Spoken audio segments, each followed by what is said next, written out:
I'd like to go ahead and introduce our speaker, Chef Jodi Brown. This is such a cool introduction, y'all. Jodi has taken a serendipitous route to get to her current profession.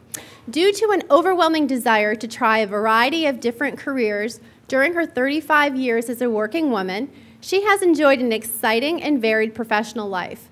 But no matter how hard she tried to get away from the often physically grueling business of food, she kept getting sucked back. She has decided to stop fighting it and has instead combined all of her incredible skills to create the job of her dreams.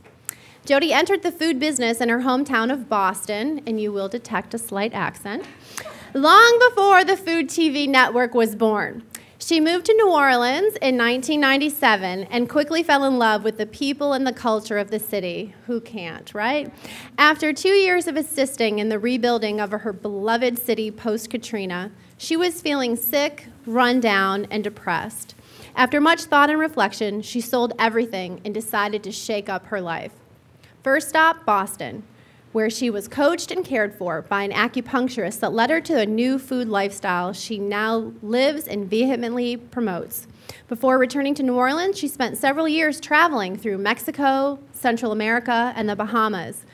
During that time, she completely immersed herself in self-education about nutrient density and attained certification in a plant-based nutrition program offered through the T. Colin Campbell Foundation at Cornell University.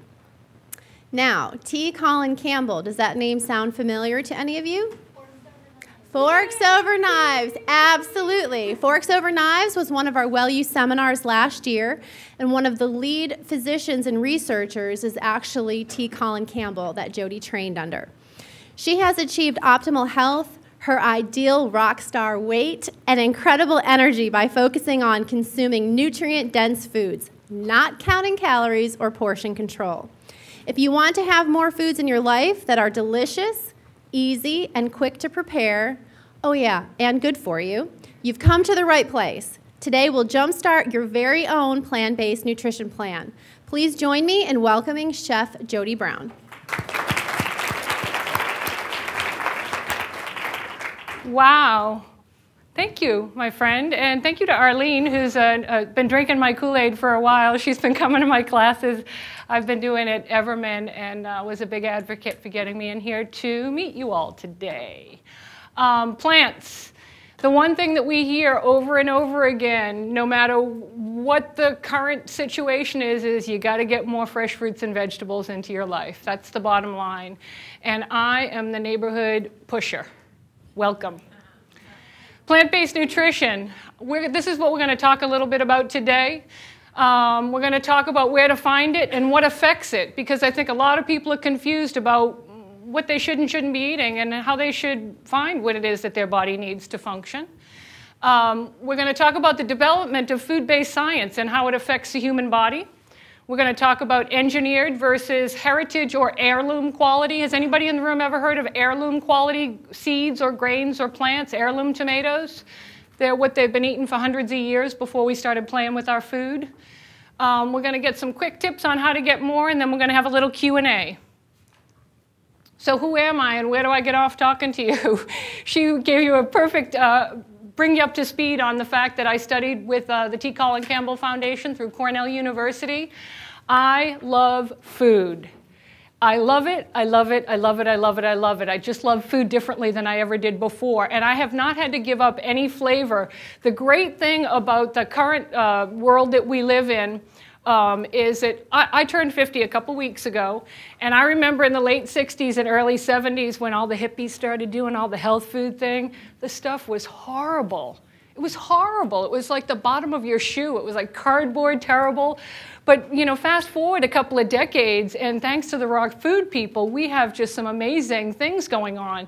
We have demanded, because our palates have adjusted to such amazing foods, we've demanded more out of healthy foods. So I'm here to tell you it's not over just because you got to change your food. I eat some amazingly delicious stuff. I do in-home food makeovers for people who are in crisis mode. If your doctor tells you you need to change your food quickly, this is what I do for people. I do corporate education, I do wellness retreats, and I will talk to anybody who will listen, anyone. So if you have a church group or anybody that wants to learn more about plants, I'm your girl. You all have brochures on your table. I have 2 events coming up at Escape at Wind Creek. Has anybody been up to Wind Creek yet? They have a fabulous spa facility up there. I was just telling the girls who are helping us today, they have a great spa facility up there that you can go up and use for the day. But I'm doing a food makeover retreat 1 weekend in February and 1 weekend in April, and it's a crash course in how to jumpstyle your healthy food lifestyle. So, the importance of plants. The best way to get nutrition in your body is to eat raw foods. Do I eat all raw foods? No, but I have upped my increase of plants that haven't been heated. You are a living, breathing, organic being. More than anything else, you're just like a big science project. And if your body doesn't get the tools that it needs to function, you're going to start breaking down. The tools that it needs to function are macronutrients, which are proteins, carbohydrates, and fats, and any diet that eliminates any of those things from it is not going to help you. The micronutrients are vitamins and minerals. Sometimes a mineral portion the size of a pinhead can make or break the reactions, the metabolic reactions that have taken place in your body. They're super important. So what affects nutrition? Processed foods contain only 10% of the nutrition from where they originated. That means 90% of all the stuff that's in the middle of your supermarket, in the middle, the center aisles are what I'm going to refer to as processed foods. Most of the perimeter shopping done on your supermarket is where you want to spend your time. Produce is on the outside walls, meat is on the outside walls, and some of the eggs and dairy and things of that are usually on the outside walls. So when I talk about processed food, I'm talking about the majority of what's in the middle of the supermarket. So 90% of the nutrients in every single one of those packages is gone. And we wonder why we're sick, right? Heat. Anything you heat over 115 degrees starts losing nutrition. Does that mean you shouldn't eat any cooked food? No. I mean, you can't eat raw beans, right? You do have to cook some things, but what I'm suggesting is that you have to find ways to integrate more fresh fruits and vegetables and more things that the life hasn't been cooked out of. Organic versus conventional. This is like the he said, she said of modern day. A lot of people will tell you that there's no difference from a nutrient perspective between what is grown organically and what is grown conventionally. And I will tell you it is a lie. If you grow things in chemicals or you grow things in organic matter, plants take up what they are grown in, you're going to get 2 entirely different things. Organic, even I live in a real world. I can't buy organic. I can't afford to buy organic everything. I try. I'm not going to lie to you. And I have some very selective ways for what I do buy. There's the EWG.org is the Environmental Working Group, and they have a great website, and they have what's called the Dirty Dozen and the Clean 15. And they tell you that the Dirty Dozen are the ones that you should never, ever, ever, ever, ever eat unless they're organic. And mostly what that is things that you're going to consume the outside skin. So anything that's sprayed, like berries or peaches, stone fruit, those things that you should try and get. Organic. If you're peeling a watermelon or a cantaloupe, things like that, you can be a little bit more liberal with that. So I highly recommend their website. They have a great free app as well. And the other thing is physical adaptation, which is lab-designed foods. And we're going to talk a little bit more about that because that's one of the big problems that we're having. Now, I know you all had a little talk on acid and alkaline recently. I'm just going to very quickly remind you why this is important. This is a pH scale, and it measures the concentration of hydrogen in fluids. Hydrogen is your friend. You can't get enough of it. It's in water, and we are over 60% water. Let's just leave it at that. It's really important. Now, this scale shows that you have on one side acid and the other side is alkaline. In the middle and neutral is where water is. So you get an idea of what's acidic and what's alkaline. Our bodies are alkaline by design, but acidic in function. And what that means is when you eat food and you have all these metabolic processes taking place in your body, it produces acid as a result. And acid is acid. It's caustic. it's bad. It's just like it sounds. It's acid. And you want to be neutral. You don't want to be on the alkaline end either. But it's really important to focus on eating more alkaline foods because it takes 4 times as many alkaline foods to offset acid foods. So you want to focus on that when you're eating. So typically, you want to have 80% alkaline foods and 20% acidic. These are alkaline foods, and they gradate, as you saw, by color. Some are more alkaline than others. The dark leafy green vegetables are going to be where you have the most alkalinity. They are rich in calcium. Calcium, you know, people tell you need milk for calcium. That's not where it's at. Guess where the cows are getting the calcium? From the grass they're eating. The greens are where you want to get your best calcium. So you want hot leafy green vegetables on the left, and then all vegetables, as they have less green and more color, they become less alkaline, but they're still alkaline. This is, if you take nothing else with you today, pay attention to this. You can eat all the vitamin D you want, all the calcium you want, excuse me. If you are not getting sufficient vitamin D, your body's not going to uptake the calcium. So here we live in Florida, right? We're lucky us. We live in Florida where the sunshine is. But there is sunscreen in everything. The sun is not your enemy. Excess sun is your enemy. And your body, again, we're a big science project, right? Your body was designed to take in vitamin D from the sun. One of the #1 problems that we have in this country right now is vitamin D deficiency, because everybody walks out of their house. It's in their lotion, it's in their sunscreen, it's in everything. 15 minutes a day, if you can sit outside and eat your lunch, you will get all the vitamin D you need to get everything functioning in your system. Very, very important.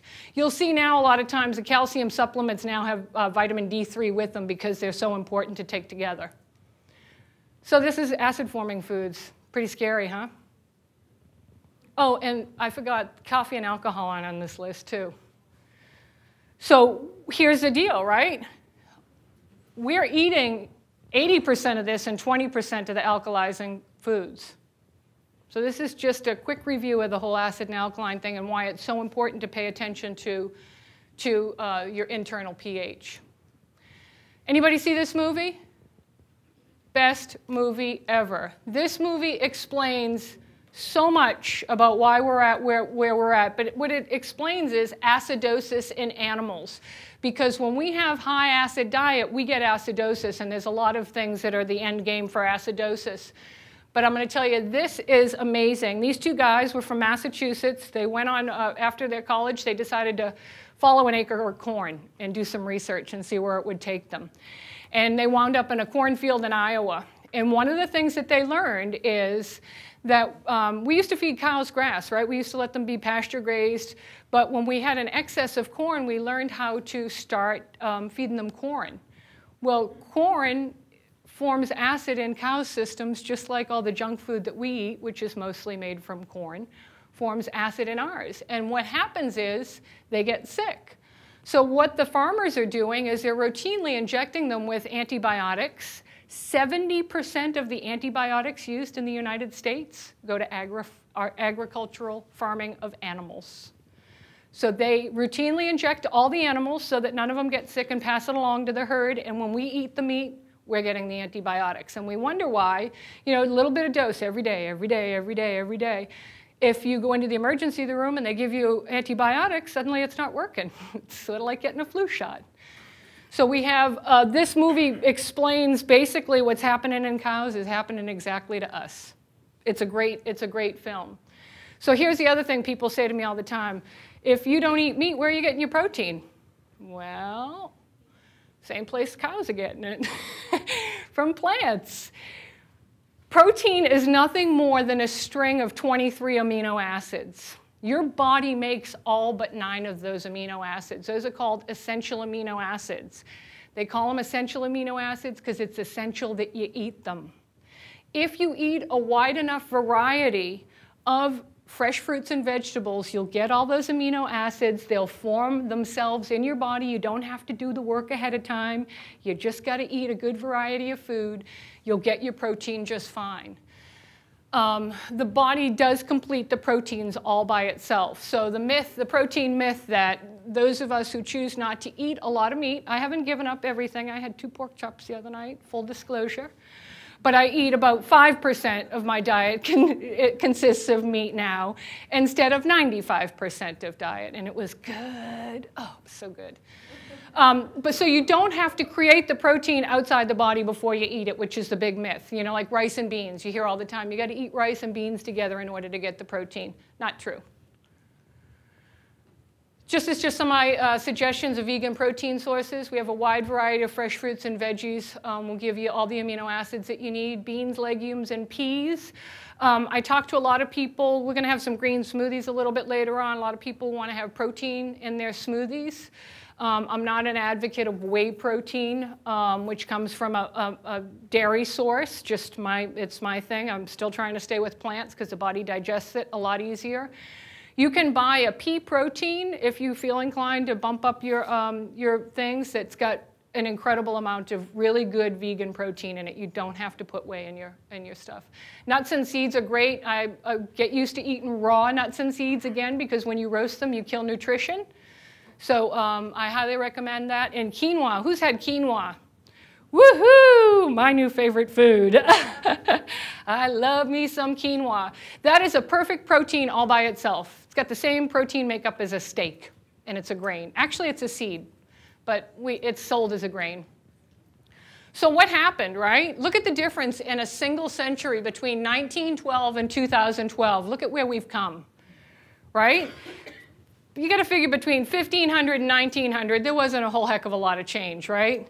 But all of a sudden, the advent of the 20th century turns, and machinery is designed, and everything explodes like crazy. So up until that time, things were pretty slow. So when World War II ended, this isn't really, see right here, that right there? That's my crack, kids. Oh my goodness, I love that. That's dried mango. Hoo, hoo, hoo, hoo. We went from, after World War II ended, we learned a lot about chemicals during World War II. A lot about chemicals, and we learned ways that we could start getting rid of excess chemicals, petrochemicals especially. We started using them as fertilizers. And so what happened is, after World War II, they went into the lab and they started playing around with food and seeing what they could do with it. And so we come to our changing bodies. So back to, you are a big science project again, okay? You have, over time, we have adapted to our environment. And we were always, for many years, hunters and gatherers, right? Once again, before the 20th century rolled around, we were all gardening, we were raising our chickens and our cows and doing all the things that we needed to do. Suddenly, this stuff's all available down the street at the store. And we haven't evolved to keep pace with what science has evolved to provide us with food. So we're no longer hunting and gathering, where our bodies, our brains are designed, because of the way we came along, our brains are designed to find caloric foods, because you needed to bump everything up for the hard times. You know, you'd see these things, these nutrient-rich foods, and you'd eat them because you know there's going to be lean times ahead. Well, now our brains are still seeking out those things, but they're just down the street at the store. So there's a lot of confusion about how we've changed from a technology perspective to who we are as people. We still have to seek those things out. So a lot of people are having difficulty with addictions in foods because their body's doing what it's designed to do, which is to seek those things out. So don't beat yourself up. Recognize that it's part of the problem, and you become a little bit more powerful over it instead of being powerless by it. So your body was designed to recognize these whole foods, nuts, berries, vegetables, eggs, chicken. It does not know what to do with high fructose corn syrup. It doesn't. Remember the last year, I guess about 2 years ago, they started talking about all the trans fats, everything on the label, no trans fats, no trans fats. Well, that whole thing came out of you start eating those things, and it gets in the body, and the body goes, what is it? What do I do with it? It doesn't know how to flush it out. So it accumulated and accumulated and accumulated and accumulated, and people started getting sick from it. right here. When I was a kid, I begged my mother, begged her, please buy this for me. My life will not be complete if you don't. And it had that foil wrapper on the top. Oh my God, that was like, and the Jetsons, I'd watch like the Jetsons on Saturday, and then this came out, and I thought I had died and gone to heaven. This was early fast food. And it was much different than the fast food we're seeing here. Not perfect, kids. Certainly not perfect, but not anywhere near as offensive as a lot of the things that we have going on here now. So in my opinion, this is just my opinion, I think there's two significant changes that have led us to where we are today. This is the single thing that I'm swimming in right now. I'm 12 weeks gluten-free, and my life has changed substantially as a result of it. This gentleman won the Nobel Prize in 1970 because he took a wheat plant, which we've honored for many years in our country. You know, the song, "Oh Beautiful for Spacious Skies, for Amber Waves of Grain," right? They had these beautiful 4-foot-tall plants that you would blow in the breeze, and it was all part of our culture, and we were having a big kumbaya moment. But here's the problem. If they start getting too much fruit or seed on top of them, they get heavy and they fall over. And it cuts off the supply to the plant, and they die. So this guy said, I'm going to fix that. I'm going to take that plant, and I'm going to dwarf it from a 4-foot plant down to a 2-foot plant, and I'm going to make it produce 10 times as much seed as it does right now. And we all thought he was going to save the world, right? What a cool thing to be able to do. The unfortunate thing is our bodies are rejecting what they have done to it. That's why so many people are having gluten issues right now. It's not about the wheat. It's about the wheat we're eating. If you go back to some of the other, we'll talk a little bit more about it, but you go back to some of the heritage grains, the einkorn and things like that, people who have gluten problems, they don't have any problems with that wheat. This is the other second significant thing that has taken place. Earl Butz was the Secretary of the Department of Agriculture under Richard Nixon. He is the guy that started farm subsidies.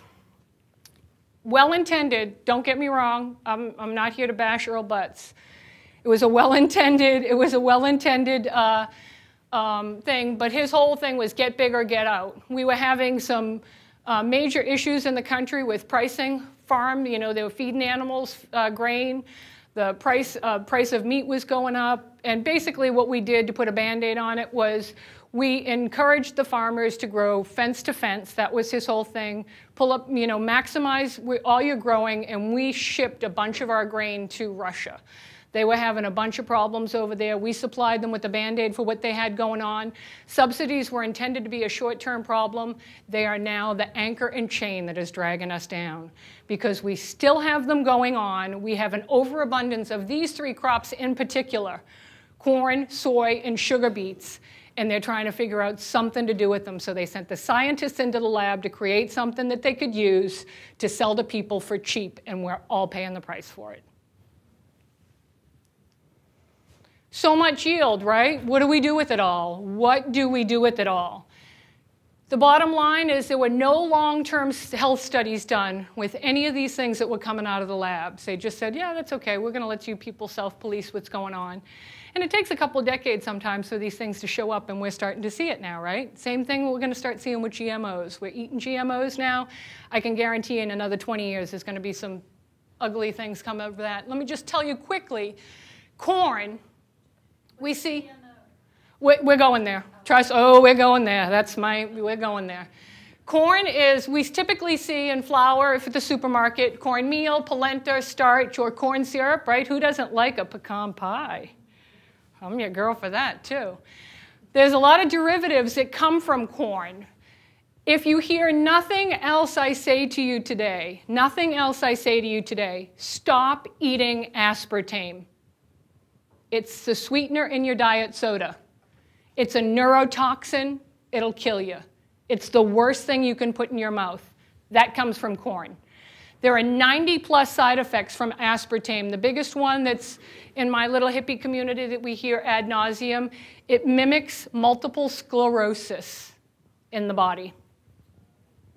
Do a little Google search. There's tons of really ugly information about it out there. High fructose corn syrup is another thing that we see, a derivative of corn we hear a lot about. And there are about 70 more derivatives of corn that you will see on the back of packages in your supermarket for the prepared foods. Soy, not all it's cracked up to be either, kids. I hate to tell you, but we typically see it in tofu, tempeh, miso. It's loaded with phytoestrogens. And what that means is when you eat soy products, and I'm not saying that they're all bad, you just can't give up the milk and go to all soy products because it's too much. So because they're phytoestrogens, what they do is they mimic estrogen in the body. Not good for little boys. Don't take your kids off of dairy, especially your little boys, and put them on soy products. Again, it's all about balance. So some of the derivatives that we'd see, this is one of my favorite derivatives here, citric acid. Doesn't that just sound like lemon juice? Wouldn't you think that that's good for you? It's not. Lecithin, monodiglycerides, there's 100 more derivatives of soy that you'll see on the typical back of most packages. Now, when I just gave up gluten, it took me 6 doctors in 5 years to figure out what my problems were. And I finally found somebody who put me on a path to getting better, and I cannot tell you, I can, but I'm not going to today, how much better I feel. But I'm off of soy, gluten, and corn. The Cliff Notes version of where I'm at right now, my inflammation has reduced by 70%. And the fog has lifted. I would get out of bed most mornings, the bottom of my feet hurt. I'm a gal who's used her body her whole life, so I expected a little bit of a rough road when I got older, trust me. I expected a little bit of a rough road, but I got out of bed feeling like I was 110 every morning. As soon as I got rid of those things, everything changed. So look out, I got more energy than I know what to do with. So what went wrong? So there's a book out there called Wheat Belly. Has anybody heard about that? If you know anybody who's got some issues or they think they might have issues with wheat, I would highly recommend it. He talks about the einkorn, which is the heritage grain of wheat, versus the newer grain that we're swimming in right now that the Nobel Prize winner produced. That's a great thing, and it's a great book. It's a great resource. And Dr. Davis, I've seen talk. He can cut to the chase really fast in 5 minutes. If you see any little videos of him on, he's really good at explaining what happened. So if you know anybody who likes wheat, there are a few producers of einkorn wheat nationwide, and you can try and do that. I've switched over from wheat to, believe it or not, rice pasta. Who knew that it was so good? I didn't know. So there's a lot, again, it feeds into, as consumers, we're demanding a little bit more and we're getting what we want, but you got to really be careful about reading labels. So GMOs appeared in 1996. They are in that little part of the supermarket that we talked about, 70% of your food. GMO stands for genetically modified organism, and what that means is they have either produced an herbicide or a pesticide when they have genetically modified them. The biggest offender in this market is Monsanto. There's also Syngenta, Bayer, BASF, who I always thought made tapes. But that shows how old I am. They're chemical companies, and basically what they've done is they've created 2 types of GMOs. The herbicides are designed so that they literally take, who knows what Roundup is? Right? Everybody knows what Roundup is. That's made from a chemical called glyphosate. That chemical, they have designed guns, gene guns, that takes the DNA of glyphosate and injects it into seeds, corn seeds. They go ahead and do whatever they got to do after they're injected to create this seed, and they plant them and they test them, and then they put them out in fields and they grow them. And ultimately, what the intended use is that they come along with these crop dusters and they spray glyphosate over the plant, and everything but the plant dies.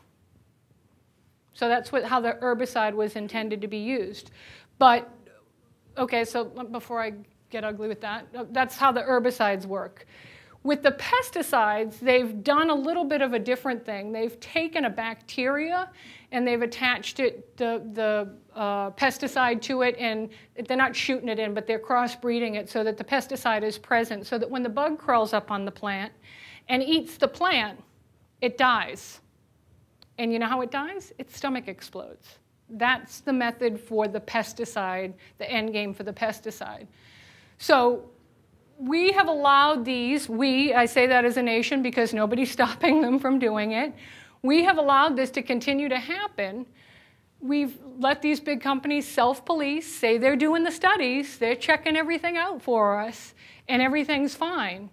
But yet, we continue to see problems with a lot of people. Now, how many in this room have friends who have gastrointestinal problems? Crohn's disease, GERD, a variety of different things. Now, I'm not a rocket scientist, and I'm not a scientist at all. I can't prove that this would be the source of it, but there's a high likelihood that there's some sort of connection there. These are the most popular GMO food crops. Alfalfa, you say, I don't eat alfalfa. Why do I have to worry about that? The animals you are eating alfalfa. So you need to know about it. The first planting of alfalfa GMO crops came in 2011. Canola, right? Everybody, all the doctors, Dr. Oz is sending everybody towards canola, right? Canola comes from a rapeseed, it's called. It's a beautiful yellow plant. But that seed extracts canola oil. 90% of the US crops are GMO crops. So here's the deal, right? Farmer Brown says, I'm not going to plant GMO crops. I want to have an organic garden. I'm going to grow my stuff naturally. But Farmer Jones says, I'm pushing the easy button. I'm putting GMO crops in. So they plant next to each other. Well, what happens is the wind blows this way. And the guy who doesn't want the GMO crops gets them through cross-pollination. Nature doing its job. So it's runaway right now. It's rampant. I don't feel confident that there's a non-GMO corn crop in the country. 88% of the US crop in 2011 was GMO corn. Cotton, I don't eat cotton. Sure you do. Cottonseed oil. Papaya, who would think, right? Papaya, 2 types of papaya, Hawaiian and Chinese. They've got approximately 988 acres of it. Soy, 94% of the US crop. Sugar beets. Do you know the white table sugar that you see at the store? That started out as a beet. How much should they got to process that, right? This was a big surprise for me. Zucchini and yellow summer squash. That one really shocked me when I read that. And this animal products have high risk because of contamination from GMO sources. The non-GMO project here that I've got listed is a great resource for a lot of this stuff. And I know I sound like Dr. Gloom and Doom, but y'all need to know what's going on with your food. It's scary stuff. GMOs are tied to organ damage, gastrointestinal issues, immune system issues, infertility, and autism. This is the single most disturbing statistic for me. 70% of children who have autism have gastrointestinal issues, as opposed to only 28% of kids who don't. So how do you avoid them, right? They're everywhere. This right here is my friend. The Non-GMO Project is a voluntary program where people who sell food at the supermarkets can send them samples of their food, and they will test them and verify them as having non-GMO sources to create their food. So when I go to the supermarket, I haven't thrown the towel in yet. I'm still buying some prepared foods. When I go to the supermarket, these are the 2 labels that I look for on every prepared package. If it doesn't have it, I don't buy it. So the USDA organic, it can't just say organic. It has to say USDA organic because they have very stringent compliance for that. The one thing I will tell you on the front of any package of prepared foods, assume that everything is a lie. Madison Avenue does their job to confuse you and hopes that you will be confused and just continue to buy their product. The one place they can't lie is in the ingredients list. So if you buy an organic product, if it says organic on the front and you flip it over, before every ingredient on the back list, the word organic has to appear before every ingredient to be considered organic. Not just before one of them, before everyone. So there's hope. I swear there's hope. How do you get more plants into your world? If you want to go ahead up and start doing that. How do you get more raw plants into your world? Rock it out, as I like to say. More raw, fresh fruits and vegetables into your life. You can Google around on the internet. My website has some information for you. You've got my web information is on the little play cards. There's some more up at the back door as well. And I forgot to mention too, because I didn't look over here. I write every month for Pensacola magazine. I'm their wellness guru. So you can look for me in there. And these are the brochures for my retreat that I talked about, that I mentioned earlier. So green smoothies, we're going to do next month. I'm coming back in February, and we're going to talk about green smoothies. I'm actually going to do a little bit of a demo. Green smoothies are going to be should be your new BFF, because you can make a whole blender full in the morning and take it with you for the day. And it's a great way for you to get fiber, water, hydrogen, right? Greens, lots of alkalinity, vitamins and minerals. The one thing that we don't do enough as human beings is we don't masticate enough. We do not chew our food enough. We are always woofing things down, right? I'm in a rush. I'm not paying attention to what we're doing. The great thing about the green smoothies, which you're going to taste this afternoon, is it's already broken down into a form that the body can uptake quickly. Super good for you. Fills you up. So green smoothies, if you're going to have a snack, have some fruit and raw nut snacks and salads. If you know, my whole thing is all or nothing is a recipe for disaster. If you go out tomorrow and you say, I'm never, you know, you go on the diets, right? The Monday diet, right? How many people in the room have been on the Monday diet, right? You say, oh, I'm going to do this, and I'm never going to eat chocolate cake again. Wednesday, you get the whole cake and the box, and you're going at it. I think all or nothing is a recipe for disaster, unless you're in food crisis, because you want long-term sustainable success with what you're doing. You don't want to just try and put a Band-Aid on it. And, you know, we're all adults.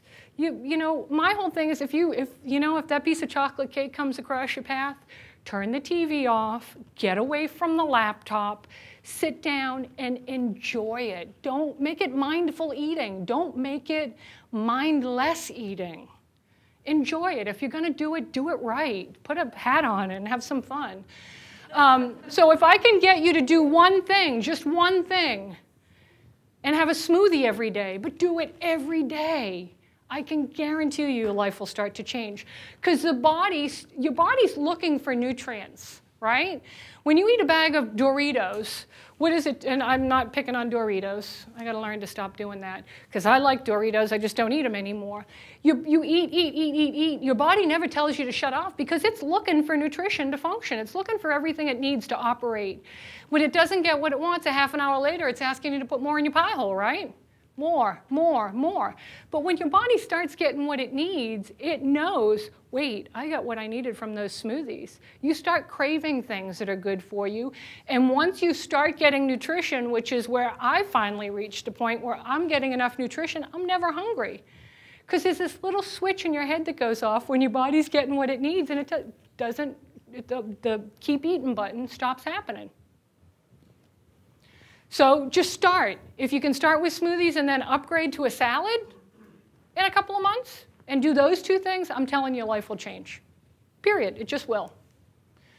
So in conclusion, less is always more. Less intrusion, less playing with it, less quantity. Whatever you can do, try and keep it as close to the original plant as possible. Less chemical intrusion. This is a big thing for me, too. This is right up there with my GMO thing. When you go to the store to buy anything, you are casting a vote of support for that product. You are telling the people who put it on the shelves that you want more of it. And until we shift our spending towards more things. People say all the time, oh, you know, it's expensive. And I'm not saying that it's not expensive, but if more of us start buying it, what's going to happen is the farmers are going to start shifting over to growing more of what we are asking for. And until we change what we ask for, we're going to keep getting a lot of the same. Everything that you do, no matter how small it is good for you. don't, again, all or nothing is a recipe for disaster. Every little tiny thing that you do adds up to bigger successes. Don't think anything is insignificant. I want to thank the people. We're going to have green smoothies. So let me tell you what's in the green smoothie today. You're going to taste. I just made a little bit of it so that you could get your appetite whet for the next month when I come, and I'm going to teach you how to do green smoothies. I'm actually going to get up here and do a little demo. This one's got pineapple, mango, and banana in it, and then parsley and cilantro and water. That's it. You can mix and match them to be anything that you want them to be. I like to go with the tropical fruits when I'm trying to win friends and influence people because I want it to be sweeter. So I try and stay away from the more bitter stuff. But the ladies have served some up, and I will tell you, don't be freaked out by this. One of the things that I love is the mango helps to hold it, keep it from separating. So it might be a little separate. You know, the water might be a little on the bottom and the fiber on the top. Don't freak out. Just do the shot. You'll love it. The people at Floribama's Farmer Market, anybody go there? They were kind enough to donate all the stuff that I needed to make the smoothies today. They've just bought a very old family-run business, and they have an organization called Four Blades of Grass, a nonprofit organization they run out of there as well, that is putting foods in kids' backpacks on Fridays to take them home on the weekends. They're good people.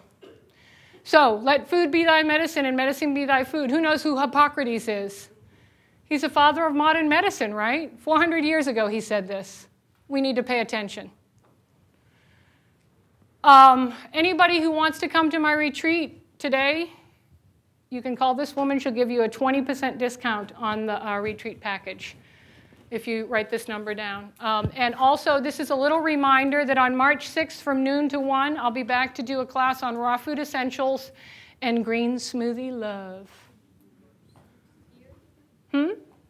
Yep, I believe, right back here. Yep. Anybody have any questions? Go ahead. Yes. Can you repeat the question?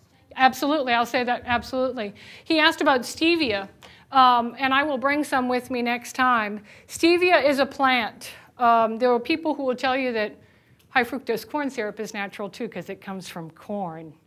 But it does, that's not, it is natural. But stevia is great because you can buy it in multiple forms. They have the little white packets where it's white powder. It looks like all the artificial sweeteners.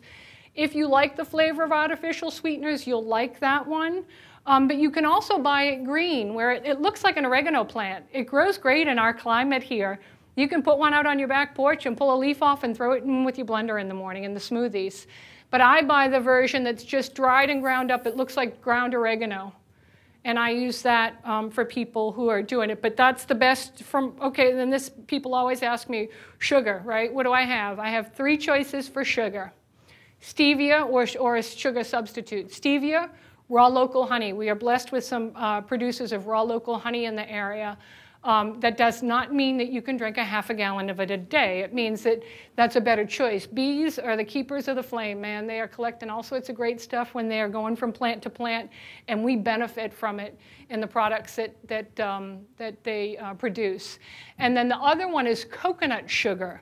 For anybody who's looking for a granular sugar that's not highly processed, you know, if you're baking and things like that, you want a granular sugar, I recommend coconut sugar over all the other sugars. So that was a long answer to a short question. What about trivia? Isn't that a form of stevia? Yeah, it's not my favorite. I prefer stevia. That's all I'm going to say. It's good marketing. There's another one out there that's made from a plant alcohol too now. And again, the less you play with it, the least likely it is to bother you. I prefer the green stevia because it hasn't been processed and stripped of all sorts of other things. But if you have to pick one, I would ask you to have the stevia. Yes?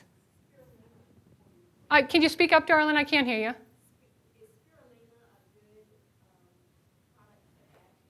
Heck yeah. For the camera, can you repeat the question? I sure can, I'm sorry. Her question was, is spirulina a good thing to add to your smoothies? I was telling the girls today, you all got lucky because mine are hardcore. I put a teaspoon of spirulina in mine every morning. Spirulina is a plant that grows in the ocean. And it's like algae. And anything that comes out of the ocean is good. Why is salmon so good for you? Guess what salmon's eating? It's the food chain, kids. It's just like the cows and milk, right? It's just a better choice. Anything that comes out of the sea is good for you. It is super, super, super, super, super alkaline. But it's not for wusses. It's not for wusses. So what I tell people is, you know, just start with a quarter of a teaspoon, like all the smoothies. When you come back, I'll teach you ways. You're going to start with it being sweeter and more fruity, and then you're just going to build towards more alkaline. But good call on the spirulina, darling. Any other questions?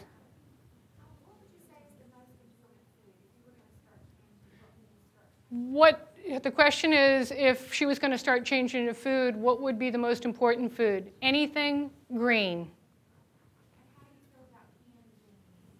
Canned beans? Really bad. I feel really bad about canned beans. The question was, how do I feel about canned beans?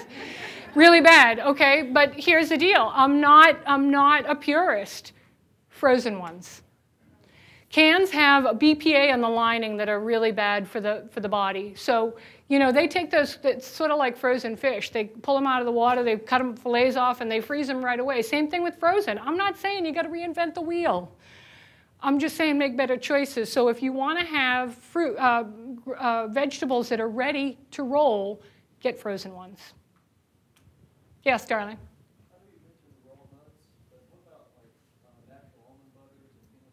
Oh my God, if I could eat cashew butter all day. His question was, what about raw nuts? He wants to know about the nut butters that come with it. Raw cashew butter is about $16 a jar, and when I'm rich, I'm going to have it every day for breakfast. It's the same thing. It's loaded with good natural, it's got good fat in it, so you get satisfied from eating it. Again, stay away from the roasted nuts. Again, if you got a grade 8 from the stuff that's in the middle of the supermarket, whose name we won't use, to the roasted natural stuff, and then ultimately the raw stuff. You do what you can when you can. But nut butters, oh. I make chocolate truffles out of cashew butter. Oh, they'll make you cry. They're so delicious. Any other? Go ahead. You said when you cook things over 115 degrees, you tend to lose some of the nutrient value that's in those foods. What about your vegetables when you're making a vegetable for dinner and you're cooking that? Well, and you can do that. You should. The question was, she said, when you talk about heating your food over 115 degrees, you know, when you're cooking vegetables at night with dinner, how does that fare nutritionally? It's not the end of the world. What I'm saying is that you can't cook greens in a pan with a piece of smoked meat for 45 minutes because there's nothing left with it when you do that. So it's not that all your food is going to have no nutritional value, but that you have to bring more fresh fruits and vegetables to offset what you're doing. It's like me saying, you know, you can't eat green, you know, beans like black beans. You got to cook them. They do have some nutritional value, but you lose more the longer and higher the heat is. Does that make sense? It's like if you think about brownies, right? This is always my favorite analogy. They've got wheat that's been stripped of everything. It's not even whole wheat. It's white flour. They got a sugar beet that they turned into sugar. They've got, you know, all these ingredients have started out really bad. Then you mix it all up and you put it in the oven for 350 degrees for an hour. What's left in it? Nothing. Tell me, why do you think I use the brownie analogy? I love them, but I'm here to tell you, I make some slamming raw brownies out of nuts. Cashews are your friend. Go ahead, darling. Go to my website. I got some videos and I've got some recipes. And I will tell you, you know, like I said, I'm not adverse to all sorts of stuff. My website is ultimatekitchencommando.com. I'm not adverse to meat. I'm not like the anti-meat person. I've just shifted to having less of it. So I figure everybody else has got recipes out there for meat-based stuff. I'm sticking with plants. So mostly what you're going to find at my website, there will be some cooked stuff. It's not all raw. There will be some cooked stuff, but nutrient density is where I'm trying to get people to focus on maximum nutrition and more foods that they eat, not all of them. Because I'll tell you, I tried to live raw for a while. Oh my God. I'm a professional, and it was a colossal PIA. It was really just horrible. It's hard to do. So just do it when you can and get more in. Any other questions? Go ahead. Can you drink lemon water to help with acidity in your body? I can't hear you, darling. Lemon water? Like Lemon water is, yep, lemon water is a great thing to start the day with. You would think that lemon is citric and it's acidy, right? But it's actually alkaline in the system. So when you drink water, which is neutral on the pH scale, right? If you squeeze a lemon into it, you push it over into the alkaline scale. It's actually, I start my day every day with a pint of water with the lemon squeezed into it, and it starts my body. Your body, you're aspirating for 8 hours if you're fortunate enough to sleep every night for 8 hours. You're aspirating, you become dehydrated. The best thing that you can do for yourself in the morning is to put some water in. So I start my day with a room temperature glass of water with the lemon squeezed into it, and it starts my day out alkaline every day. If you put a little pinch of cayenne pepper in there, it stimulates the blood and gets things really moving. is lime the same thing as lemon? Lime's okay. If you like lime, go for it. Yep. We can take one more question. You mentioned when you cook vegetables that you put the minerals and vitamins out of it. Well then, and this is just devil's advocate on this, and if you're eating meat or something that you cook, then are you not cooking some of that impurity out of it? I was wondering. There's a big difference between impurity and nutrition. We can eat almost. Yeah, well, I'm just saying. So I'm not sure what the ultimate question is. If you cook like pesticide or something like that out of No. something non-organic, so it's You're not cooking that out. It's part of the fiber of the whatever food that you're eating. Yeah, unfortunately, I wish. But here's and to that note, her question was, even if you cook it, does it cook some of the bad stuff out of it, some of the chemicals and stuff? But on that note, what I would like to add is that if I am going to cook vegetables, if I choose to cook vegetables, because I like roasted asparagus and there are some things that I do cook, I have a tendency to sometimes make conventional choices over organic because I am going to lose some of the nutrition in it. So I really try and focus on spending my dollar on things where I'm going to get the best bang for my buck, which is going to be in raw foods. So if I cook, I might have a tendency to lean towards that because I'm going to lose some of the nutrition anyway. I'm not going to lose all of it, but I really try and focus on the things that I'm going to eat raw. I am going to try and buy organic. So I hope that you'll come with us for the class March 6th, Raw Food Essentials and Green Smoothie Love. Awesome. What a great start to our seminar series. Thank you so much. Just a couple of quick things. On your tables, you have a year at a glance for Southern Lifestyle. This handout will show you what we have planned for the entire year. If you read the fine print, you will see that we have a Well-You seminar scheduled almost every single month. So Jodi did let the cat out of the bag. We are bringing her back next month, and then you can see kind of what our plan is for the rest of the year. I also wanted to remind you that if you wanted to go back, maybe you missed something or you want to hear this information again, we do record every single one of our Well-You seminars. About 10 days after the seminar is done live, we actually post that on our Southern Lifestyle website. So if you want to go back and watch it, it will be available on that website as well. If any of your coworkers were unable to get in today because we were full, they can certainly go to that website and watch it and get their 200 Lifestyle Rewards points as well. I also wanted to mention we have some students, they're dietetics students through the Escambia County Health Department that helped us today. So thank you very much for coming. And you guys have a great day. We'll see you next month.